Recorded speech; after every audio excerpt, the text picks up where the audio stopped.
Good afternoon. Welcome back to Rethink, our Rethink family. We are so pleased and excited today to have Dr. Eddie Connor with us.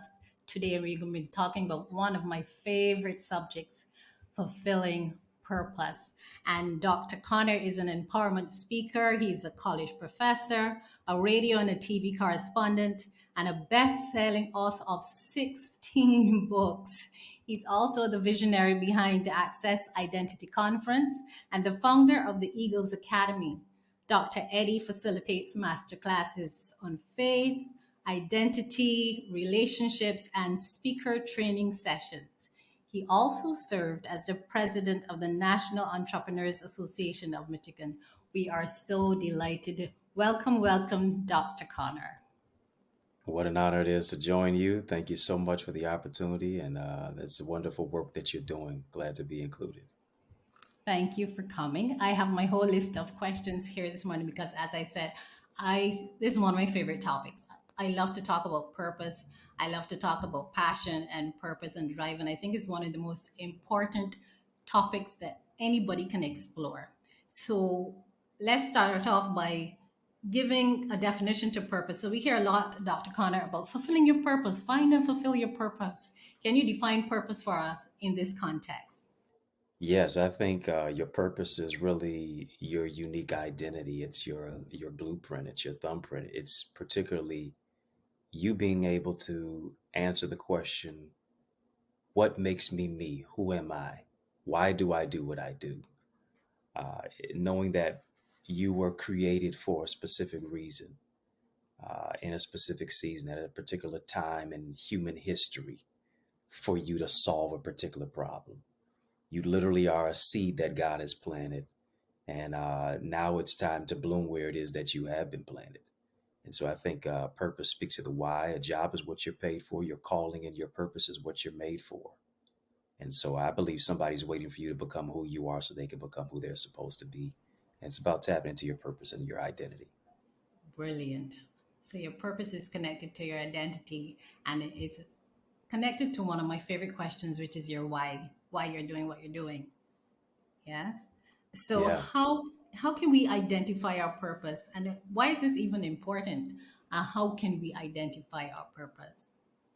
Yeah, I think the identification of purpose really speaks to you doing an inductive discovery. It's you rethinking, so to speak.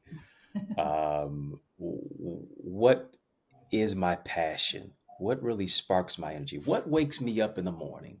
Yes, I'm glad God wakes me up. I know I hit the snooze button on alarm clock, but what really generates the energy and the passion behind what I do? Whether that could be somebody creating, could be somebody writing music, singing, creating conferences, writing books, whatever the case may be. I think it is the discovery of what would you do if there was no money attached to it, because they couldn't pay you enough to do what it is that you do. As great as you are, and as much as you ingratiate people into what you do, nobody could really pay you the worth and the value of what it is, because it took years of what you do to bring this into a 30-minute increment, hour and a half, whatever the case may be, the timetable of what it is. And so I think it really just boils down to what is my passion and really what ignites the fire that is on the inside of me to do what it is that I do without any currency attached to it. Okay. It's like I always say, I want to do what I could do without being, even if I weren't paid, I would do it, but Yeah. still I'm paid. Yeah. Yeah, right. Exactly. The benefit is still being paid, but they really can't pay you what you're really worth. Exactly, Dr. Anna. Can you help us? Because I find sometimes as coaches say things and ministers say things and empowerment people say things, but we don't know what are the practical steps. Can you give us some practical steps to discovering our purpose? Yeah, I think the practical steps, you have to do what Habakkuk chapter 2 and 2 said: write the vision and make it plain. Dr. Miles Monroe said this: vision is purpose in pictures. I have to literally get a picture of my purpose by sketching it out, by writing it out, by actually uh, creating a timetable. Write the vision, make it plain. They may read it, that run with it. Think about this.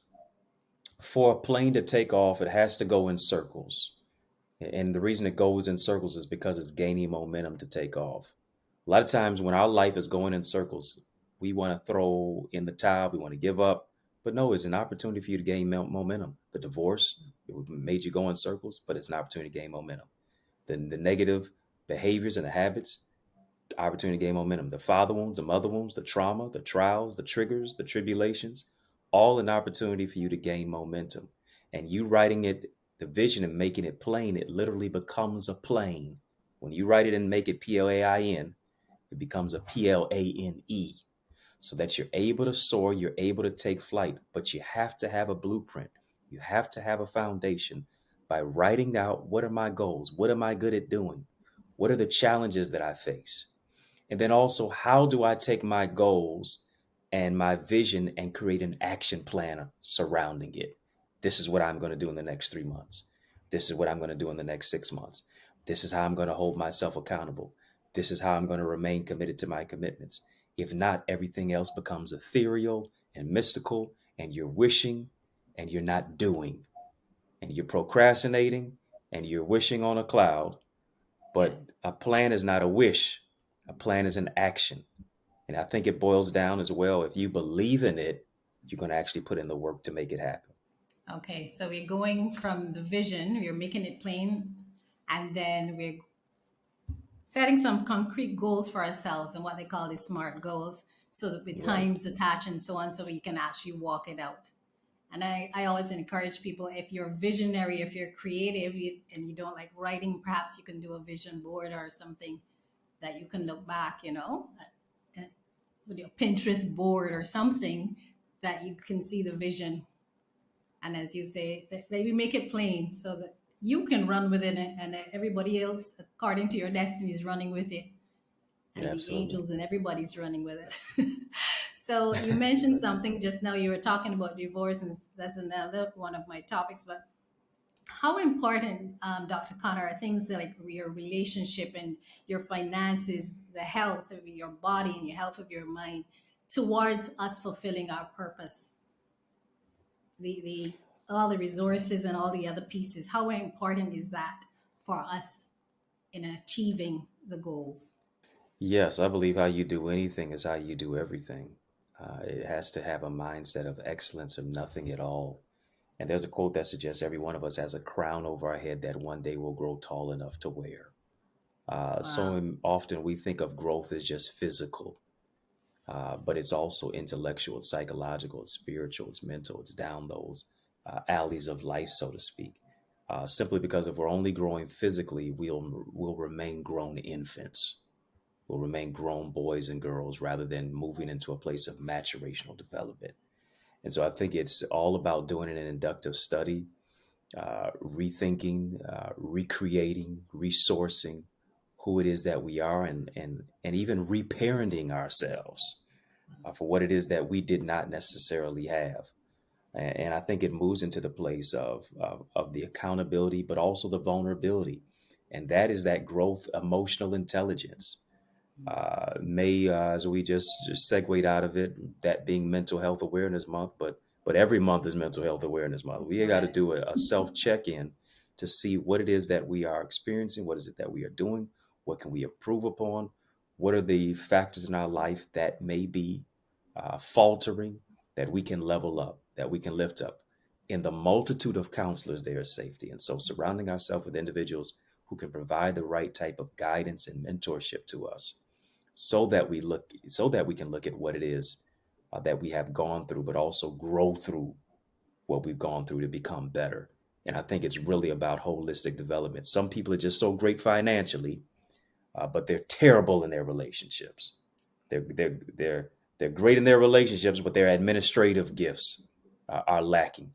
And so I think it is about delegating. It is about mentorship. It's about surrounding yourself with people who can see blind spots that you don't necessarily see as well.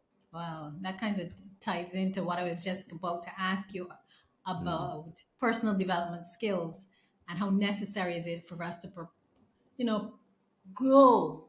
personal development skills, but also all the other areas of our life. And that's what you were saying, that everything is tied together. So we have to Yeah. ensure that we are growing in all areas, spiritually, financially, relationally, all of that. And that this is what will help us towards fulfilling our goals. Yes? Oh, absolutely. Yeah. Totally. Okay. Can you tell us some of the personal challenges? I mean, we write out the goals and we make it plain, but then, as the word says, we have all trials and tribulations. What are some of the personal challenges that people face in fulfilling their purpose, generally speaking? I think one of the particular challenges is the aspect of doubt. It is being comfortable oftentimes. I think the most dangerous place you can be in life is not when you're walking on water, but when you're staying in the boat. It is the shallow end that keeps our life in such a shallow place because with shallowness speaks to familiarity.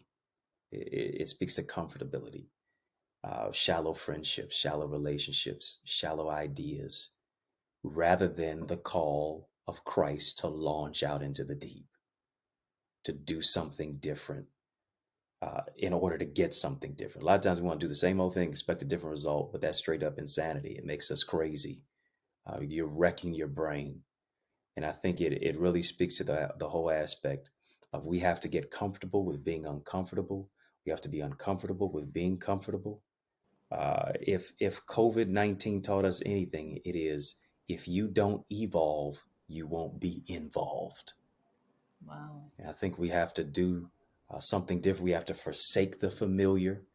We have to get out of Mm. our particular comfort zone. We got to challenge ourselves. We have to be around individuals who challenge us. We've got to look at and read inspiring material. We got to challenge ourselves with the way that we think.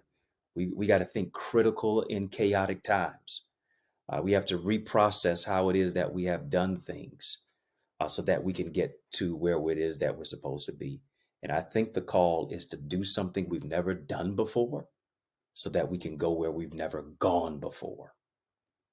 And it is that somebody's waiting for you to become who you are so they can become who they're supposed to be. Here's the question: how long will you make them wait? Creation is groaning and waiting. Yeah, right. Wow.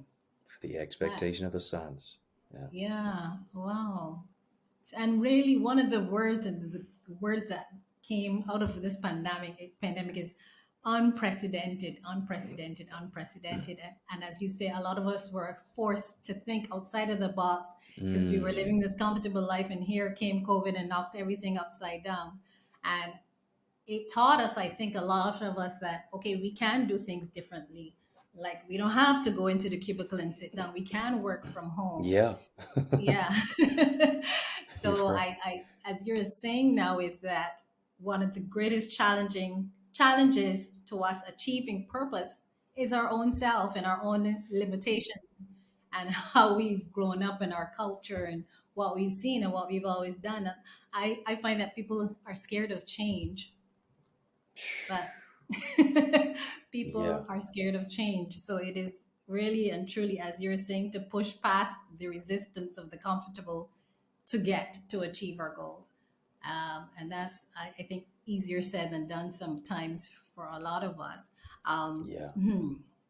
So, how important, Dr. Connor, I mean, you've been saying it over and over again. I hope that people are listening, is that if we don't walk in our purpose, who we are called to serve will not be served. So, can you just articulate that for us again and make sure that people understand how important it is for us to overcome and rise above the challenges that we are facing? They could be health challenges, relational challenges, financial challenges, but how important is it for us to push through those things and press through those things so that we are truly fulfilling our purpose here on the earth? Such a great question. I think it comes from the whole aspect that challenges create champions. And you have to approach fear as face everything and run or face everything and rise. And you rise when you come to the realization that The reason you are experiencing giants in your life is because there's a giant in you, right? It is the fact that you can overcome the giant, even though you may see yourself as David. And I had to get to that place when I was battling stage 4 cancer, when my back was against the wall, when my own biological father never visited me one day in the hospital, when I'm experiencing chest pains, when the doctors cut me open after uh, doing a CT scan of the chest and seeing that my cells in my body were growing so fast they could see them growing with the naked eye. Around my heart, my trachea, my esophagus, my voice box, the place I'm speaking to you out of right now, when a tear streaming down my mother's face and she's praying for me, and chemo and radiation was taking the soul out of my body, uh, losing my hair, my self confidence, my self esteem, my will to live. People I thought were praying for me were literally praying on me. I'm sitting on the sideline expecting my demise, and the depression, the mental discombobulation, me wanting to give up and throw in the towel on my own. I didn't want to face the challenge, but it was a mother's love. It was faith in God. It was the fact that she told me, go to Psalm 118:17, you shall not die, but live and declare the works of the Lord. Telling me that everybody gets knocked down, but a knockdown is not a knockout unless you stay down. You got to get back up again. As Muhammad Ali said, the canvas is no place for a champion. And so being able to fight back and to bounce back from a setback and to understand your test of testimony, your misery is ministry, your mess is a message, your stumbling block is a stepping stone. What God does, he uses your setback as a setup for your greatest comeback. He uses your tragedy as strategy to move your life to the next level. And understanding that you getting the victory is contingent upon somebody else experiencing victory in their life as well. You facing the challenge is a blueprint, is a launching pad for somebody else, because now you have a testimony to let somebody else know I was right where you were. Yeah. I didn't give up. I was depressed.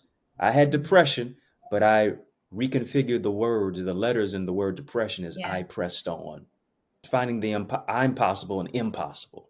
Yeah. And having that mindset is what it's all about, that really catapults you to the next level. So I think it's digging deep, it's seeing the self-determination, it's the fact that God didn't bring you this far, it only bring you this far, and you can move forward by any means necessary.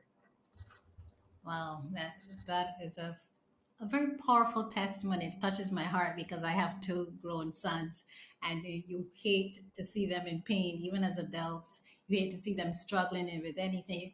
So I think it's important. Your testimony is important because it's not just your story, but it encourages us mothers and people that come alongside people that go through trials to keep encouraging, because look the role that your mother played, so it was your mom and it was the word of God that kept you going, and also your personal tenacity to keep fighting and pressing through and seeing the other side of it. And I think that these are all important things. So we really need that tribe, um, the people that come alongside and say, keep going, keep going, keep going.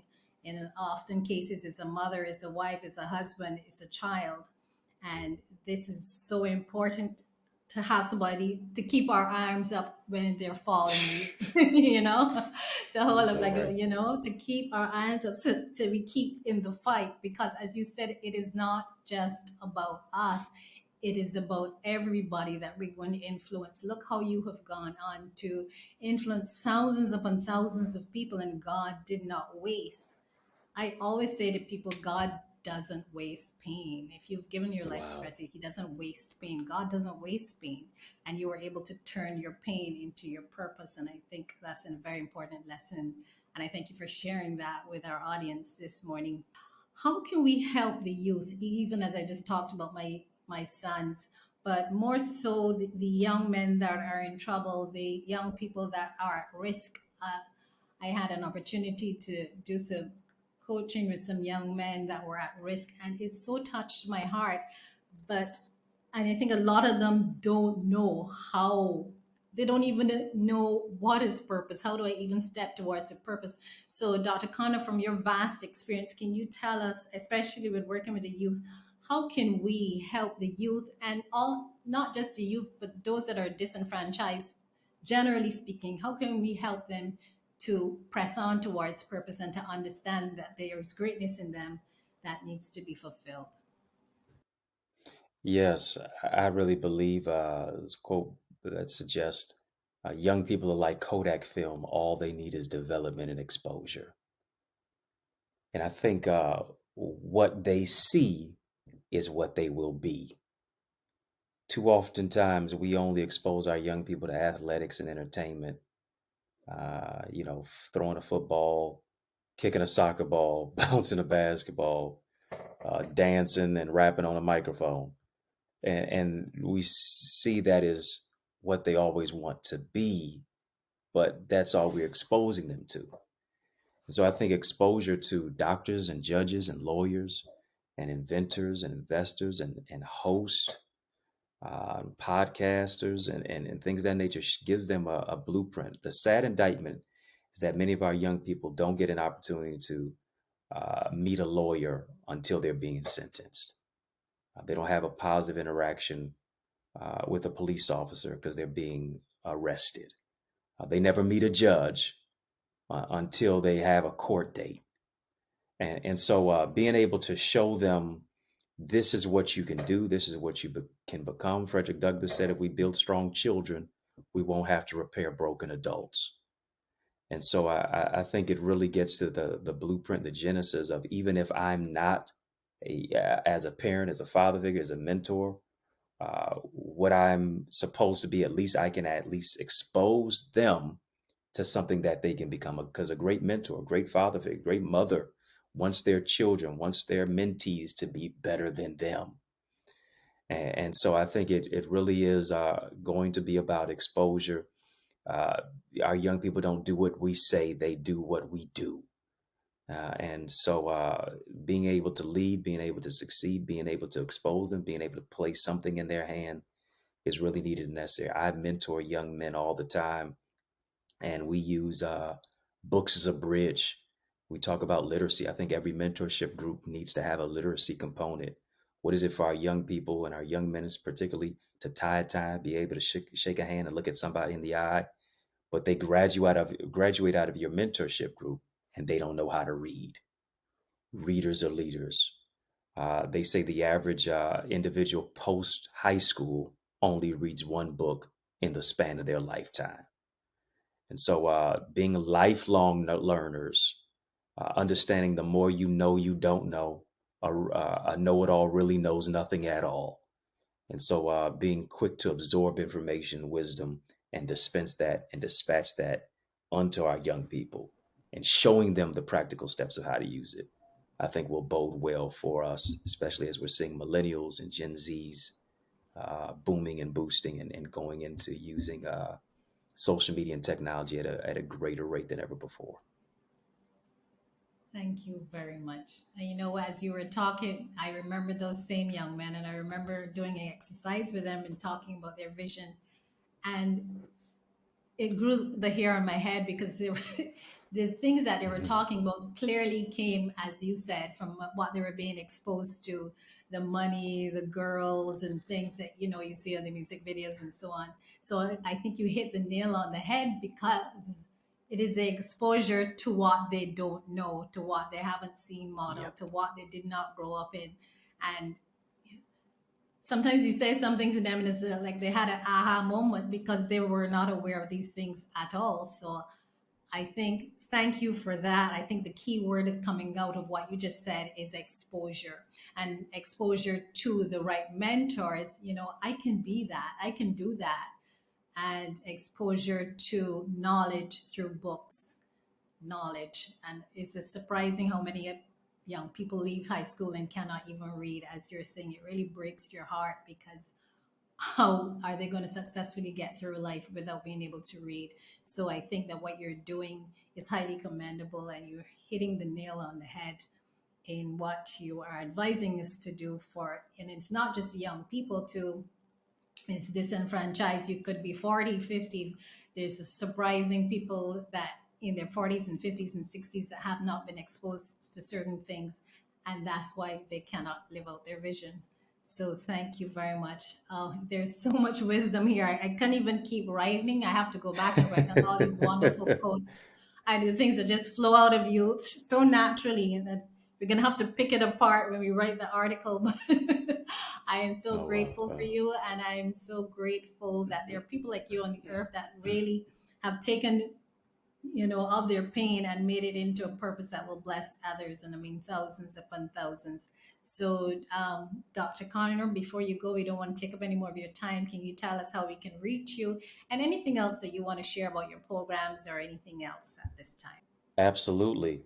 Thank you so much for the opportunity, Coach D, and you're coaching so many people locally and globally and nationally all over the world to really step into their purpose and understand that yes, what you may have gone through may have been painful, but it can become purposeful. And so I appreciate you for the opportunity, the space, and the place to be able to share. I believe the revolution not only be televised, it will be digitized. And so I would love for you to go to accessidentity.org. We have an incredible conference that is taking place in the city of Detroit, Detroit, Michigan, USA, Saturday, August the 5th from 10 a.m. to 3 p.m. And it's going to be all about ideas, impact, influence. I know you have a vision. I know you have a purpose. I know you have a plan. I want to show you how to get there from here. And it's all about connecting kingdom and community, merging ministry in the marketplace, really empowering you to access your identity in Christ, but also empowering you to access your identity when it comes to your mental health, when it comes to your relationships, when it comes to your purpose, when it comes to you managing your money and your mentality, work life balance, so on and so forth. For the next few people who go right now to accessidentity.org and type in the code access at checkout, I'm giving you $50 off on registration. Yes, $50 off on registration. Come from Barbados, come from South Africa. We listen. We got people coming all over America, as well as the UK and Jamaica. And What? so, yeah. So, I'd love for you to be there. It's going to be high impact solutions, strategy, structure, substantive information to really take your vision and catapult it to the next level. And then also, my latest book is coming out on June 15th. It's called Who Can Find a Faithful Man? Oh, praise the Lord. Really, all yes. Finding That's faithfulness a to whole live, lead, nother and love with podcast. loyalty. That's a whole nother interview. It We gotta get is. you back to talk about that. Coach D, I'm sure you're tired of hearing about Proverbs 31 all the time. They preach that Correct. everywhere. But we don't talk about Proverbs chapter 20, verse 6. Who can find a Wow. faithful Wow. man? And so Wow. from podcasts to platforms, from Mhm. churches to conferences, we always hear about who can find a virtuous woman, but I think we got to talk about who can find a faithful man. 20 Praise comes the before Lord. 31. And Wow. so it's about, can the man be committed in his character, his calling, and to Christ? If he can't, he can never be faithful in a relationship. And so I want to show men how to tap into that emotional intelligence to strengthen their vulnerability, accountability, and become who it is that they are who their God has called them to be. It's not about being Superman. It's about being a Yes. faithful man. I think I'm going to order it for my two sons. Yes, Amazon, Barnes and Noble, Audible, it's everywhere Amazon. as well. Yeah. Okay. All right. So we're going to put all your social media things in the article Yes. and on the YouTubes and etc. So thank you so much. And we have to have, there's so many things that we can talk to you about. So we're going to have you back maybe after your conference when you're a little less busy and you've had your rest. But thank you so much once again, and Oh, blessings upon absolutely. blessings to you and to your team, and all the best. And August 5th, that's my mom's birthday, so I'll remember that day. Oh, Is okay. there any way for people to Yeah. log in online or do any online, or you have to be there in person? You can stream it. Yes, you can. You can stream it. Would love for you and Belelwa to join us. If you're not able to make it in person, you can join us on the stream, and it's still $50 off as well. And so accessidentity.org. And like I said, I have a early registration deal going on right now, and so you can get in on that using the code access at checkout, and you can get Access. $50 off. Access at checkout. Yep. Once Okay. you go to checkout, you put in a Mm-hmm. coupon code. It'll say it right there. What's your coupon code? And you put in the word access, and you'll see the discount populate. Okay. All right. Thank you, Dr. Eddie. Absolutely. Have a blessed and a beautiful day, and all the best on your health and your family, and blessings upon blessings to your praying mom. She's an inspiration for us all.